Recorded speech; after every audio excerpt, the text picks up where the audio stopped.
Balrampur collector से तेंदुपत्ता संग्रहण केंद्र खोलने के लिए चुनचुना पुंदाग पीपर ढाबा के जनता ने गुहार लगाई है।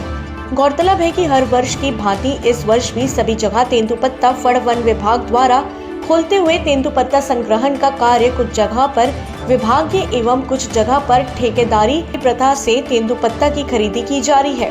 इसी के तहत कुसमी विकास खंड के आदिवासी सुदूर अंचल में स्थित ग्राम चुनचुना पुंदाग एवं पीपर ढाबा, जो कि नक्सल प्रभावित क्षेत्र के नाम से जाना जाता है, जहां इन तीनों ग्राम पंचायतों में तेंदुपत्ता संग्रहण का कार्य वर्तमान समय में ठप पड़ा हुआ है, जिसका आवेदन इस ग्राम पंचायतों के ग्रामीण लिखित रूप से बलरामपुर कलेक्टर को आगामी मंगलवार को देने के लिए तैयार रखे हैं, जिसमें तेंदुपत्ता संग्रहण करने का कार्य ग्राम पंचायतों में ही करने की मांग की गई है, जिससे गरीब आदिवासी सुदूर अंचल में शासन की योजना का लाभ मिल सके। वहीं उपरोक्त विषय में बलरामपुर कलेक्टर कुंदन कुमार से फोन पर चर्चा करने पर बताया गया कि वन विभाग के अधिकारियों से चर्चा करते हुए सुरक्षा को देखते हुए कोई सार्थक पहल किया जाएगा, जिससे ग्रामीण जनता की इस समय का निराकरण किया जा सके। कुसमी से राकेश भारती की रिपोर्ट। तोर नाम पहले बता देता।